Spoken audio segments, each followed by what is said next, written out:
Welcome to NarrativeNook audio tales where enchanted stories come to life. If you enjoy our stories, please subscribe, like and share to support our channel. Enjoy listening. After all, although this heir to the Turman family was handsome, he was exceedingly indifferent to the ladies. He could never remember their names, and only because she was closest to Aunt Mary that she could barely consider herself acquainted with him. When Vera thought of this, she could not maintain her smile any longer. She looked at the two people walking away, and Carlyle turned sideways to speak to that woman, and the smile on his face was extremely gentle. Carlyle have never treated a woman like this before. Vera stared fiercely at Nicole's back, and many girls too noticed the mood was off as they looked at Vera with some fear. She was the most talented among them, and the one Mary doted on the most. She may look very sweet and naive, but she was very difficult to get along with. It was only with Carlyle that she was gentle and considerate. How could Vera just watch as Carlyle walked away like that? As she looked at his back, her fingers had already balled into a fist, yet her voice was still sweet as ever. "Carlyle, wait a moment. I have something to speak with you." She lifted her long skirt and trotted over. Looking at the somewhat puzzled Carlyle and the beautiful Nicole behind him, a look of jealousy flashed across her eyes. How can a woman have such a vixen-like appearance? She must have seduced Carlyle by some unscrupulous means. She did not say anything but instead gave Nicole a hostile look as if trying to silently voice her displeasure.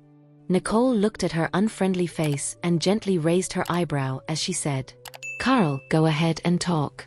I'll head down first." Carl tried to stop Nicole as he looked irritably at Vera, who had stopped him but yet did not speak. His voice was somewhat icy. "Well, out with it then." Vera gave Carlyle an incredulous look. She did not expect Carlyle, who had always attached much importance to family affairs, to have such an attitude. Even though she would always resort to this excuse, no matter how busy he was, he would talk to her patiently. He would have never been like this, being so indifferent just after a few words. "It must be that woman." She purposefully said that to Carlyle to make him impatient with her. Also, what right does she have to call Carlyle Carl? That's something only a very close person could call him, and even I dare not call him that.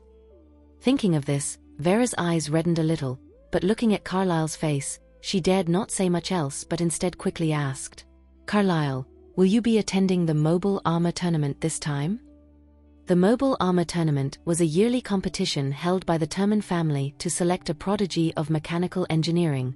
As Carlyle was 20 this year, and as a male of the Turman family, he could very well be the next master of the house. So, by right, he should be attending this tournament not only to showcase his talents but to also win fame and glory for the family. After all, the Turman family had been severely hobbled in secret, and many other families were eyeing them as if waiting for the great tree to fall. Carlyle obviously knew this. He looked at the anticipant Vera and nodded as he said, "I will be participating as well." Vera's eyes visibly lit up as she looked at Carlyle and said excitedly, "Really? I'm 18 this year, so I can finally join the Mobile Armor Tournament as well. It seems like I can team up with you this time, Carlyle." As she said that, she let out a bashful looking very alluring. Carlyle, however, wore no expression. Seeing that she had no other matter to talk about, he turned to leave with Nicole and then asked Nicole in an intimate matter, "Are you planning to join the Turman Mobile Armor Tournament?" After saying that, he shook his head. "Nah, forget it. Better not." Nicole glanced at him as she turned and headed downstairs, not being bothered to respond. Carl, however, said excitedly as he followed behind her, "Even if you don't participate, can you come to see my match? I've put a lot of effort into this." Vera chased after the two. When she saw Carlyle being so warm to Nicole, yet she was being so cold to him, a surge of jealousy raged within her, yet she still maintained a gentle facade as she said, "Yes, how about you come and spectate the tournament? You cannot participate in it and experience the sense of achievement of designing and piloting your own mobile armor, but for an outsider like you, just witnessing it alone is very beneficial." In between the lines spoken, she was looking down on Nicole. When Nicole heard this, she gave Vera a glance. Her gaze was faint, yet it was enough to cause the latter to shrink back a little when she looked at her. This woman, Why does it feel like she can see through me?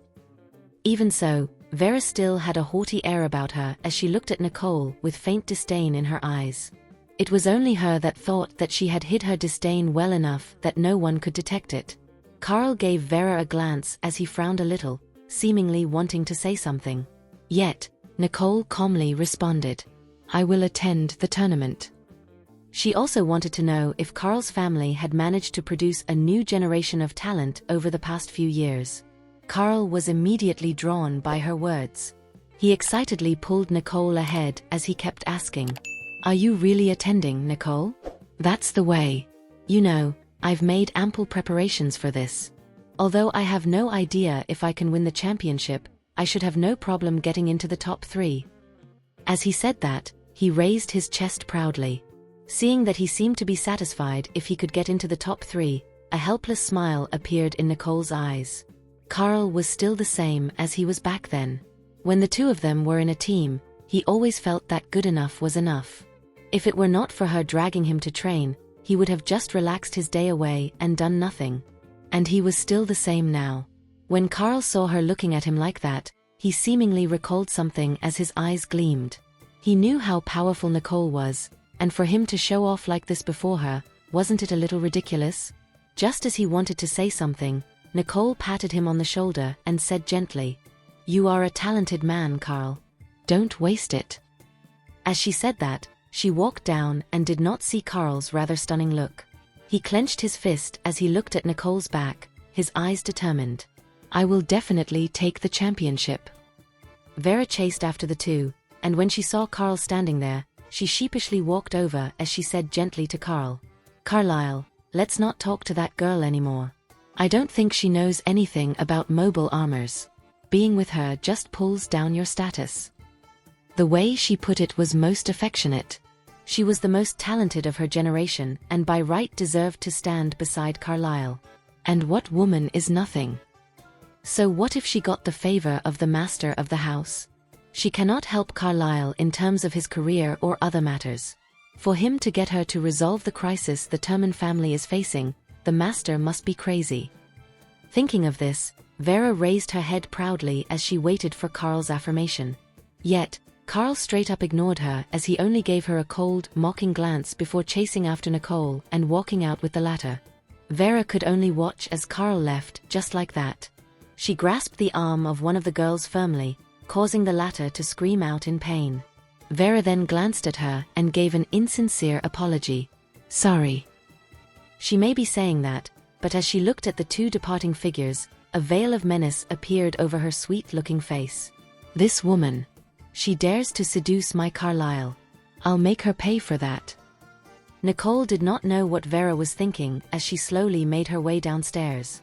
Many people were already gathered in the hall, each of them sitting upright as if they were waiting for something.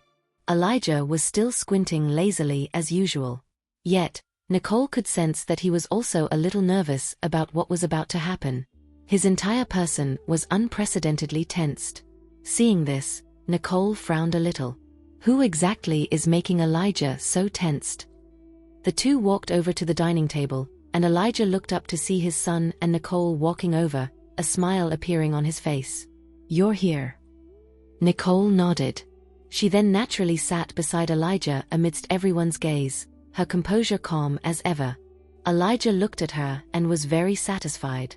He secretly gave his useless son a number of winks.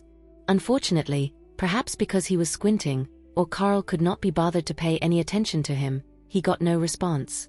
Elijah then withdrew his gaze with some disappointment. His son had liked Nicole for a good while now. Yet the boy did not say anything to her and was getting along with Nicole just like a friend. There was a saying that the early bird gets the worm, yet why didn't it work with Nicole?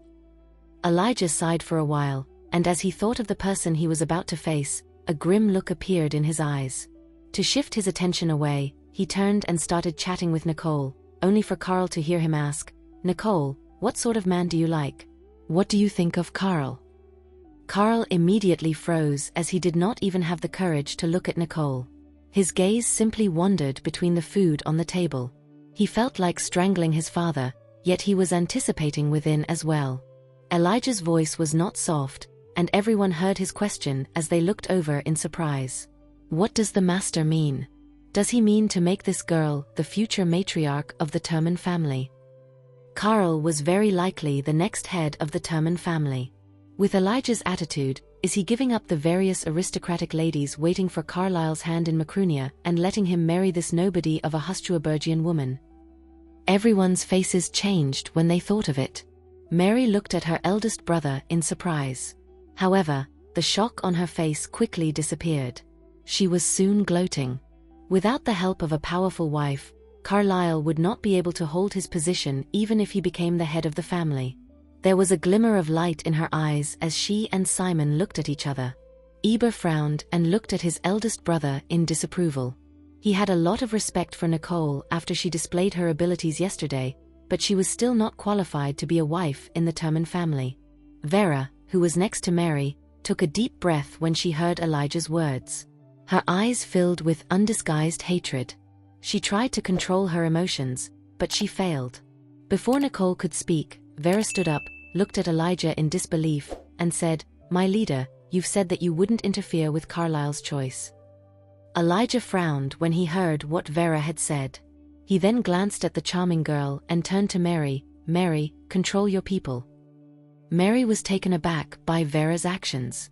She quickly held her down and said, "I'm sorry, brother, I will discipline her." Mary scowled at Vera, and Vera realized what she had done. She had provoked the leader in public. Her face turned pale. "I'm sorry, my leader, for I have overstepped," she said with her right hand on her chest and bowed. Elijah did not care about Vera. She did not know that he knew his son well. "He'll never have a wife if I let him try to win over Nicole by himself," he thought. Elijah then turned around to Nicole, waiting for her answer. People from Macrunia have always been open and unrestrained, especially when it came to asking questions regarding one's relationships. Usually, girls would have blushed at the thought of answering those questions, but Nicole did not. Instead, she looked at Elijah with a straight face and said, "The person that I like." At this moment, a few servants rushed into the room and said something to Elijah. His eyes became sharp. He did not have time to wait for Nicole to finish her words. He then stood up and looked at everyone. "The other party has arrived. Come with me to greet them," he said. After that, he turned to Nicole and shot her an apologetic look. Nicole shook her head lightly to indicate that it was fine. "I wasn't interested in the topic anyways," she thought. Though, there was a hint of disappointment in Carl's eyes. He was not happy that Nicole's opinion of him was interrupted. He glared at his father, but he knew very well how important the guests who had just arrived were. He also knew what his father did was right, so he stood up and followed Elijah out. Nicole watched them walk away. Then, as if she had thought of something, she got up and followed them. Mary was in disdain when she saw Nicole from the corner of her eyes. "Who is this who thinks she's worthy of walking along my side?" she said. Vera noticed that it was Nicole. She smiled sweetly at Mary and said, "Don't be mad, Aunt Mary. Maybe this girl has yet to experience the world, so she wants to go have a look with you." Upon hearing that, Mary had a proud look on her face. She snorted as if she agreed with Vera's statement. She then walked out of the room without acknowledging Nicole. Vera followed closely behind Mary and stood there obediently. The two were about the same age and looked like sisters. However, Nicole did not pay much attention to those two. Instead, she slowly walked behind them. Not long after, even the collateral descendants of the Terman family surpassed her and gave her a scornful look along the way. In their opinion, this woman wanted to get in on the throne. She was favored by the head of the house and the young master. The Terman family had always admired those who displayed ability and strength. To them, Mary and Vera were goddesses. Nicole had nothing but beauty. So, they did not have respect for her. But Nicole did not care about their opinions of her. Her eyes narrowed when she looked at the car parked in front of the Terman Manor. That car logo. Why does it look so familiar? She thought. Elijah, who was leading the group, looked at the car with a hint of fear and seriousness. Carl also had a solemn expression when he saw the car. Eba and Simon were nervous, while Mary fiddled with her watch as if it was a waste of time. However, She did not dare show it. Everyone in Macrunia had heard of the J.J. Johnston Group. The head of the group was said to have come from a great background. No one knew his origins, and no one took him seriously. But when the J.J. Johnston Group was founded, the old family of Macrunia found that they could not resist the unfathomable young man. He quickly gathered resources from almost the whole country per the constitution of Macrunia and actively promoted the country's economy. With such a vast empire, everyone was scared. People were also jealous of what he had, for example, the Intercontinental Party. Elijah had received news that the government had a fallout with the J.J. Johnston Group. The Intercontinental Party then sent out to deal with the head of the J.J. Johnston Group. But the young man left calmly and unscathed. Elijah was a little surprised and uneasy at the same time when the influential figure suddenly showed interest in his family. The two forces had an ordinary partnership at best. The other party has never shown interest in friendship. Hence, Elijah did not try to initiate it either. But they sent us the evidence the Thorne family has against us. This made Elijah doubt their intentions. After all, he was the head of the family. It was customary for him to overthink. This was also why Mary did not dare pull a long face in front of the leader of the J.J. Johnston Group despite her prideful manner. She did not dare to go against someone with such great power. Mary stared at the car window, her eyes filled with nervousness and curiosity. The founder of J.J. Johnston Group was well known in Macrunia. He was a low-key and mysterious person, but few had met him. No one in the Turman family had met him except Mary's late father. Vera noticed the look in Mary's eyes and whispered, "Everyone has heard of him, but no one has met him before. Do you think he's ugly?" Just as Vera finished talking, the side door opened slowly, and Janice walked out. He ignored the people in front of him and respectfully walked to the other side of the car. He pulled the door handle open and stood aside with his head down while he waited for the person to step out. Mary stared straight at the car in front of her without a word. She watched a pair of long slender legs step out of the car, and her eyes slowly moved upward. The face she saw was a face that she would repeatedly describe for decades to come. When the pair of striking eyes looked at her, she felt like she was floating on air. Mary stared blankly at the man in front of her as her heart was pounding. Elijah also looked at him in surprise. "I knew he was young, but I didn't know that he was that young," he thought. After a wave of emotions, Elijah calmed down and said with a smile, "You're the founder of J.J. Johnston Group?" Jared looked at the middle-aged man in front of him, who had dark green eyes. He nodded lightly. His lips curled slightly when he saw Carl, who was agape. "So we meet again," he said. Carl could not believe his eyes. "This guy is the founder of J.J. Johnston Group? The guy that Dad told me not to provoke." Carl took a deep breath as he thought of the time when he had made a move on Jared. He tried to force a smile, but he could not. Hence, he spoke in a stiff tone, "What are you doing here?" Elijah gave Carl a dissatisfied look when he heard his tone of voice. "Do you two know each other?" he asked. Jared looked at Carl with a half-smile and said, "Friendship grows in exchange for blows."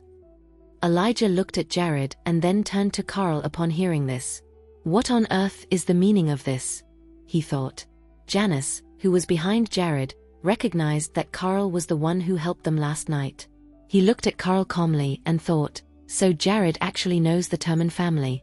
No wonder he sent them the information to help them." Elijah also sensed that the other party did not seem to be hostile to his family. By the looks of this young man, if Carl really offended them, he wouldn't be standing here. "I guess this is fate, right? Let's go in and have a drink," Elijah said with a laugh. Carl frowned, but he did not say anything. Eba was concerned but would not refute his elder brother's decision. On the other hand, a ray of light flashed in Simon's eyes. The founder of J.J. Johnston Group. There was a hint of viciousness on Simon's face when he thought of this, but it was fleeting. Just as he wanted to say hello to the young man, he heard a strange voice behind him. Mary gently held onto her chest as she recovered from having a rapid heartbeat. She quickly showed her enthusiasm after her brother's invitation, fearing the other party would reject it. "Yes, come in, come in. We're friendly people. Don't worry." Eva and Simon had never seen Mary so excited before. She had always been cold and arrogant. She's rude to everyone, but now she's showing interest to a stranger. Both of them thought and glanced at Mary with a strange look. But Mary did not care what they were thinking. Her eyes were fixed on Jared. Jared turned a blind eye to her warm welcome. His eyes slowly moved back as if he was subconsciously looking for something. Janice noticed that his master was slow to respond. However, he did not know what Jared was thinking. So he quietly guarded by his side. Inversely, Carl knew precisely what the man was thinking about and felt an inexplicable discomfort in his heart. Mary walked to Jared's side regardless of Vera's blockage. "Hi, my name is Mary Turman. Would you like me to make you a cup of coffee?" she asked with a confident smile. At the same time, she was admiring the handsome face in front of her. "I've never seen such a perfect human being. The closer I get to him, the more flawless he becomes," she thought with desire in her eyes. This was the first time she had ever had a crush on someone. "I must have him." Many collateral descendants were jealous of Jared. Mary is an ice queen. But now she's warming up to this guy, they thought. However, Jared still did not respond to Mary's pursuit. He did not even spare her a glance. Instead, he pursed his lips with indifference plastered all over his face. No one had ignored Mary like this before. She was standing right before him, but he was not looking at her. She saw his eyes darken, but she held on to her smile. As she was about to speak, she noticed his eyes lit up. She turned her head and saw Nicole strolling toward them with a hand over her head. Her skin was as white as snow, and her beauty was immaculate. Everyone saw how Jared's lips curled upward. There seemed to be hearts in his eyes. Jared watched as Nicole squinted her eyes and looked in his direction. "Let's go," he said. A thoughtful expression appeared on Elijah's face as he noticed Jared's smile. Nicole looked over toward them and saw Jared. Though, she was not surprised. She walked over to him casually, stood beside him, and said calmly, "You're late." The smile in Jared's eyes deepened. He watched as Nicole took his hand and pulled him toward Elijah. "Here is the answer to your question," she said. Her voice was low, but there was a hint of certainty. Nicole glanced at Jared and said, "This is the man I like." At that moment, a set of complex emotions appeared behind Elijah's eyes. He subconsciously looked at Carl and saw the sadness in his eyes. He then turned to Nicole and sighed. "She's a clever girl," he thought. Elijah did not want to humiliate himself, so he smiled and nodded. "You have good taste," he said to Nicole. As if nothing had happened, the group invited Jared in. Though, everyone looked at Nicole in shock. No wonder the leader valued her so much. She has a connection with the founder of the J.J. Johnston Group. Vera noticed that Mary was standing still, looking at the backs of Nicole and Jared walking together. Her stare was like a sharp sword that pierced through Nicole's back. A sinister look appeared in Mary's emerald eyes. The scene of Jared and Nicole being together broke her heart. How could this be? How could this be? Vera glanced at Carl, who looked a little lost. She stepped forward to comfort him, but he walked past her without any facial expression. "Aunt Mary, did you see that?" Vera whispered. Mary did not answer. Instead, she lowered her gaze and walked into the manor as if nothing had happened. Initially, many collateral descendants wanted to initiate a conversation, but they noticed Mary's cold aura and decided to stay silent. However, Vera, who was closest to her, heard her say, "I'll make her pay." Jared sat across from Elijah in the manor while Nicole sat beside him. She looked at Elijah, who had a solemn expression, and asked calmly, "This is the distinguished guest you were talking about?" Elijah nodded.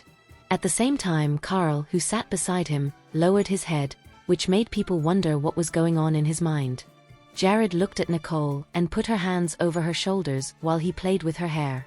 A smile appeared in his eyes as he felt the smooth and silky hair in between his fingers.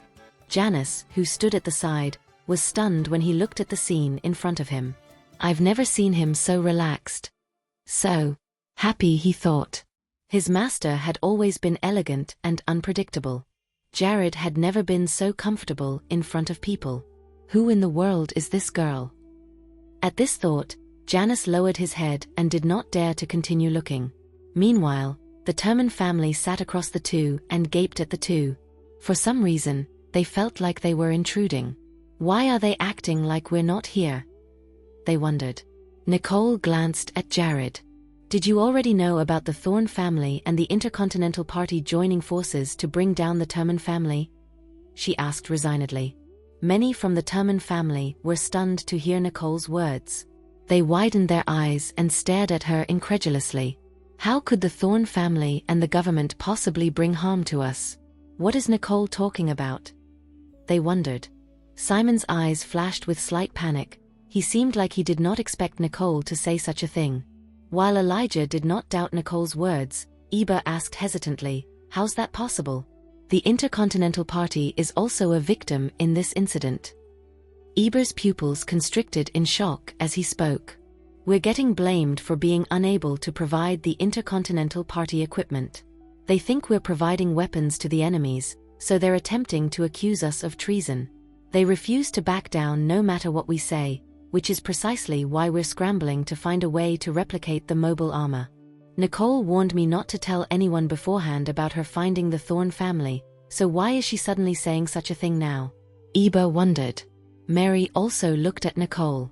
She sneered and said in evident disdain, "You're full of nonsense and making things up. What proof do you have?" Nicole ignored her and turned to Simon with an icy look. "The Intercontinental Party never suffered from any real damage, and that's because they never even released the mobile armors during the war. Instead, they traveled south and bombed a developing chrome ore while they were at it. The Intercontinental Party is in cahoots with the Thorne family. This way, not only would Simon get rid of the Terman family for refusing to hand over their family's mobile armor blueprint, but he'd also get a hold of the J.J. Johnston Group resources he desperately wanted. He's killing two birds with one stone," she thought. Jared stared at Nicole. He did not look confused as to how she knew about the incident. He merely smiled and said cooperatively, "That's right, that's why I'm here. The next batch of goods will be delayed." Jared isn't the type who would joke about his company's reputation. Since he's indirectly acknowledged the bombing of chrome ore, then what Nicole has said is very likely true. At this thought, an icy look appeared on Elijah's usually calm demeanor. If it weren't for Nicole's return, the sanctimonious Intercontinental Party would have fooled me and falsely accused me, he thought.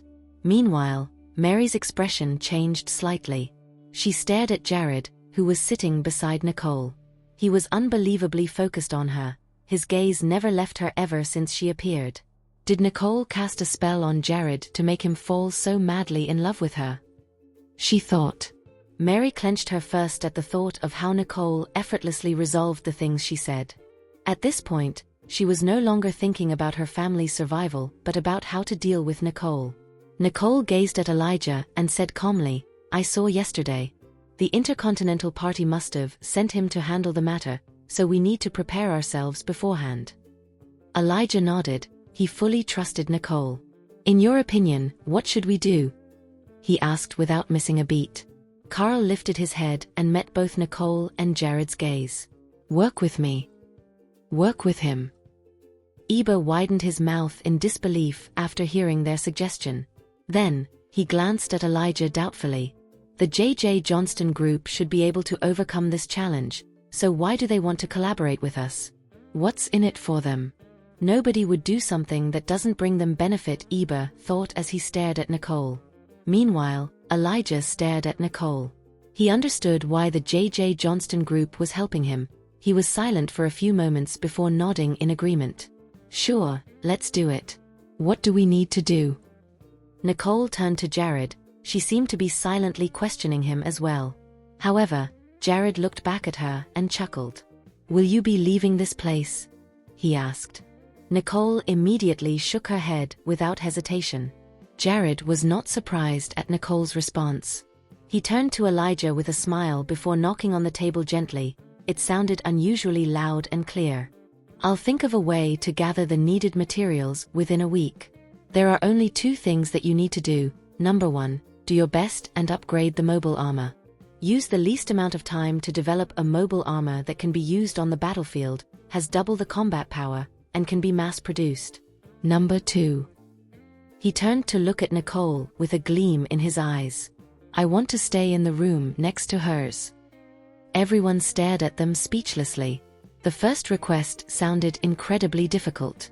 However, it seemed somewhat normal after they had heard Jared's second request. Mobile armors with double the combat power that can also be mass-produced? Dream on. If success could be achieved so easily, we wouldn't be stagnant for this many years, they thought. Among all of the people present, only Mary had what it took to possibly fulfill Jared's request. However, Mary frowned slightly. Optimizing the mobile armor isn't an issue. The real issue is, how will I get my brothers to collect all of the blueprints? And how will I upgrade the basic data? She wondered. Regardless, she did not want to be looked down on by Jared. Mary gritted her teeth and turned to the crowd. Everyone was looking at her with anticipation. I'll do my best, she said slowly. Mary subconsciously knew that Elijah would let her take on the responsibility, so she answered to get him to agree to the collaboration. Meanwhile, Elijah did not question them at all. While Jared's first request was a little challenging for them, he sighed in relief once he saw Nicole's calm expression. I don't have to worry much when Nicole's here. The second request is simple. There's an empty room next to Nicole's. We'll have to tidy up the room and let him move in. But Carlisle, I can't force Nicole if she isn't interested in him. At this thought, he looked at Jared and said without hesitation, no problem. Eba and Simon looked at their brother in shock. Elijah and Mary have the guts to take on such an unattainable task. Is this a joke? They wondered. Thank you for listening. If you have enjoyed this story, please like and share so others can see it too. Also hit the subscription button and notification bell so you can be notified on our next release. Thank you for your support. God bless you.